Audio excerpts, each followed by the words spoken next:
Anda kembali di Sapa Indonesia Malam bersama saya Cindy Sistiarani. Saudara, Mahkamah Konstitusi membentuk Majelis Kehormatan MK untuk mengusut dugaan pelanggaran etik Hakim MK di putusan perkara syarat batas usia Capres-Cawapres. Salah satu anggota MK, Jimli Asidiki yang diduga memiliki kedekatan dengan salah satu capres menegaskan akan bersikap independen. Puji syukur kehadirat Allah Subhanahu wa Ta'ala. Ketua Mahkamah Konstitusi Anwar Usman Selasa kemarin melantik 3 anggota Majelis Kehormatan Mahkamah Konstitusi atau MKMK. 3 anggota MKMK yang dilantik adalah Hakim Konstitusi Wahidudin Adams, mantan Ketua MK Jimli Asidiki yang mewakili masyarakat, dan Bintan Saragi mewakili akademisi. MKMK dibentuk untuk mengusut dugaan pelanggaran etik dan perilaku hakim terkait putusan soal syarat usia Capres dan Cawapres. MK menyatakan sedikitnya telah menerima 7 laporan soal dugaan pelanggaran etik Hakim MK. Kaitan dengan dugaan pelanggaran kode etik dan pedoman perilaku hakim. Jadi ada dugaan pelanggaran kode etik dan pedoman perilaku hakim. Ada yang sudah masuk ke MK dalam catatan kami sampai hari ini ada 7 laporan baru 7. Dan tadi saya juga mendapat informasi, saya tidak tahu benar atau tidak, karena belum sampai juga ke MK, ada 13 laporan soal itu. Salah satu anggota MKMK, Jimli Asidiki, mendapat sorotan. Sejumlah pihak meragukan independensi Jimli karena memiliki kedekatan dengan Capres Prabowo dan Partai Gerindra. Salah seorang putra Jimli saat ini menjadi pengurus DPP dan caleg dari Partai Gerindra. Namun Jimli menegaskan MKMK akan bersikap independen. Prof. Jimli sendiri pernah mendukung Prabowo. Begini, independensi itu nggak usah diomongin, dikerjain aja. Nanti you nilai kalau sudah diputus. Nanti tinggal dibuktiin. Dimungkinkan Para pengadu, para pemohon, ya kan, para pelapor, suruh buktiin mana yang dianggap melanggar kode etik, ya kan? Buktinya apa? Nah, kalau sudah terbukti melanggar, baru yang kedua, ini masuk kategori berat, apa ringan, apa sedang. Nah, kan sudah tersedia sanksinya. Yang paling berat diberhentikan. Hari Jumat lalu, Jimli juga sempat bertemu Prabowo Subianto di rumah di Jalan Kartanegara, Jakarta. Usai pertemuan, Jimli mengungkapkan pendapatnya soal putusan MK. Menurut Jimli, putusan MK yang membuka peluang kepala daerah berusia di bawah 40 tahun maju di Pilpres secara substansial bagus, namun putusan MK tersebut diambil di momen yang tidak tepat. Nah, terhadap putusan MK itu semua kan melihatnya dari segi politik, gitu loh. Dua kubu kiri kanan ini pada marah semua. Ya karena memang kalau dari substansi putusannya kan bagus itu untuk memberi kesempatan anak muda. Cuma timingnya ada kaitan dengan Pilpres yang mau diusung adalah salah satunya ada kaitan. Nah itu kan memang agak kompleks sehingga harus dipisahkan dulu masalah politiknya, masalah hukumnya, dan cara keputusan diambil. MKMK memiliki waktu 1 bulan terhitung sejak 24 Oktober 2023 untuk memutuskan dugaan pelanggaran etik Hakim MK dalam memutus perkara syarat usia Capres-Cawapres. Tim Liputan, Kompas TV. Kita akan dalami langkah MKMK mengusut dugaan pelanggaran etik Hakim MK bersama Ketua PBHI Julius Ibrani. Selamat petang, Mas Ijul. Selamat petang, Cindy. Terima kasih. Baik, terima kasih sudah bergabung di Sapa Indonesia Malam. Mas Ijul, Anda optimis dengan kinerja MKMK nanti?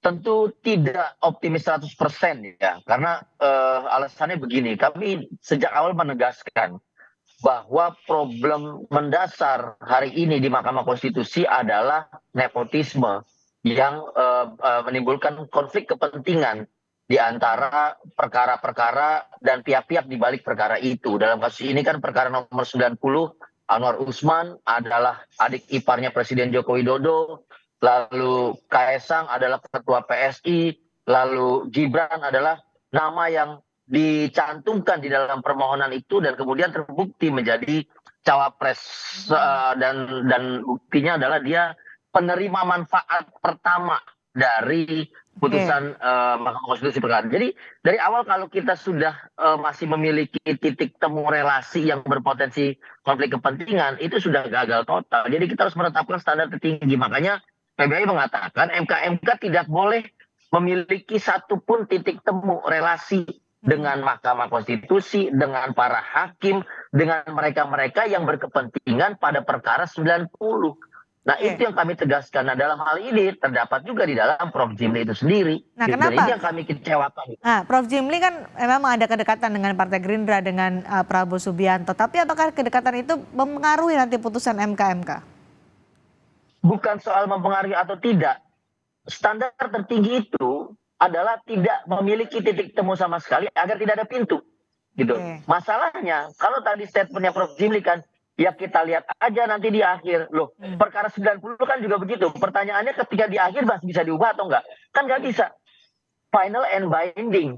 Jadi justru perkara ini harus dipastikan di depan, harus diberi jaminan di depan, tidak ada pintu masuk konflik kepentingan, tidak ada titik temu yang dijadikan pintu masuk untuk titip-titipan, pesan-pesanan, tunggang-tunggangan, dan segala macam. Ini yang kami khawatirkan. Makanya kami katakan tidak boleh ada sama sekali relasi. Nah, ini kan faktanya tidak. Ini yang membuat kami tidak optimis. Tapi kami akan tetap menjalani proses sebagaimana mestinya. Oke, tapi ada tadi dijanjikan oleh Prof. Jimli juga integritas Prof. Jimli untuk bisa menjanjikan bahwa tidak akan ada pengaruh pada putusan MK nanti meskipun ia ada kedekatan dengan Partai Gerindra dan baca pres Prabowo Subianto. Anda tidak percaya dengan itu? Saya tidak percaya karena terlapor yang kami adukan terkait dengan pelanggaran etik dan perilaku hakim itu, salah satunya Anwar Usman. Anwar Usman juga menyatakan dalam pidatonya, sepanjang 38 tahun saya menjadi hakim dan berdinas, saya tidak pernah melanggar. Kan itu satu statement yang mirip gitu. Kami tidak membutuhkan statement yang sifatnya politis. Kami tidak membutuhkan gimmick. Tapi ketika ditemukan satu titik relasi saja, itu sudah berbahaya. Saya pernah kasih contoh, ya salah satunya adalah pengawas KPK, namanya MMB lah, senior saya di LBH dulu. Ketika dia tahu bahwa ponakannya mendaftar dan diterima jadi pegawai KPK, detik itu juga dia mundur dari KPK. Karena supaya menghindari ada titik temu. Nah, itulah standar etik tertinggi yang harusnya dipegang oleh MK saat ini, yang legitimasinya sedang hancur-hancurnya akibat brutalitas dalam memeriksa dan memutus perkara. Gitu, Cindy. Tapi kan sudah dilantik juga. Jadi bagaimana bisa menurut Anda MK melakukan kinerjanya, menjaga juga marwah Mahkamah Konstitusi dengan mengusut dugaan pelanggaran hakim MK dalam putusan terkait syarat usia capres? Nah, harus dipandang bahwa peringatan dari kami ini bukan bicara vis-a-vis personal kepada Prof. Jimli. Harus dipandang MK itu sebagai satu lembaga gitu, kolektif kolegial. Peringatan ini juga harus dipegang teguh oleh Bintan Saragih dan juga oleh Wahidudin Adams yang masuk dalam komposisi itu. Artinya dalam rapat-rapatnya nanti dia juga harus melihat, dia harus mengungkapkan apakah ada anasir-anasir konflik kepentingan akibat relasi tadi. Dia harus menyampaikan itu sebelum semuanya terlanjur tertuang dalam hasil pemeriksaan MK dan keburu diputuskan, ditandatangani dan dipublikasi. Itu nggak bisa diubah dalam bentuk apapun. Jadi harus dipandang ini sebagai satu kelembagaan MK. Okay. Kalau bicara Prof. Jimli, kita bicara kapasitas, ya satu Indonesia bahkan luar negeri juga mengakui. Tapi kami bicara soal MK secara kelembagaan agar tetap dijaga juga oleh Prof. Bintan Saragih, agar tetap dijaga juga oleh Wahidudin Adams. Dijaga apa? Dijaga lembaganya. Lewat apa? Lewat Prof. Jimli-nya. Kira-kira gitu, Cindy. Baik. Nah, ini kan nanti akan segera bekerja untuk bisa melakukan menangani perkara soal putusan dari Mahkamah Konstitusi sekait dengan usia capres dan cawapres. Bukti-bukti apa menurut Anda yang harus digali oleh MK untuk mengusut pelanggaran ini? Jadi yang bisa ini penting ya. Pertama, yang bisa kami selenggarakan adalah seluruh informasi, data, dokumentasi yang diberikan kepada publik secara terbuka gitu. Okay. Dari awal PBI bilang kita nggak pakai insinuasi, kita nggak pakai asumsi, apalagi prediksi, tapi semua yang tercatat di dalam putusan itulah bukti-bukti kejanggalannya. Nah, kami yang tidak ada di dalam RPH, rapat permusyawaratan hakim, maka kami nggak bisa tahu apa nuansa batin yang ada di dalamnya, apa perdebatan. Nah, harusnya itu yang digali oleh MK. Prof. Jimli sebagai mantan hakim konstitusi, Wahidudin Adams sebagai hakim yang juga memeriksa perkara 90, dia harus bersikap terbuka dan berani menggali lebih dalam apa yang terjadi di RPH itu dan mengungkapkan sebagai salah satu bukti yang digali oleh MK-MK dan jadi pegangan dalam mengambil putusan gitu. Apa konsekuensinya kalau MK akhirnya memutuskan ada hakim MK yang bersalah? Kalau sepanjang yang kami kaji, sepanjang yang kami analisis, mulai dari klaster administrasi, kemudian formil legal standingnya, dan kemudian juga soal materialnya, adanya penambahan klausa yang tidak pernah dimohonkan, saya pikir ini harusnya masuk ke dalam kategori pelanggaran berat. Pelanggaran berat ini tentu berdampak pada harusnya pemecatan dari hakim konstitusi yang terlibat, dan oleh karenanya ini berdampak pada sah atau tidaknya pengambilan keputusan. Memang ada dualisme berbagai macam pendapat ahli. Bisa saja kemudian putusan itu dinyatakan cacat hukum dan batal. Bisa jadi ini jadi bahan bagi kami untuk mengajukan ulang. Kami tentu menginginkan anak muda, tapi lihat angka 40 itu tidak berkurang. Yang ditambahkan adalah kepala daerah. Nah ini yang kami dorong ke depannya, termasuk gugatan yang baru soal kepala daerah itu dimaknai gubernur, bukan kepala desa, bukan yang lainnya gitu. Cindy. Baik, terima kasih diskusi ini Mas Julius Ibrani sudah bergabung juga di Sapa Indonesia Malam. Selamat malam.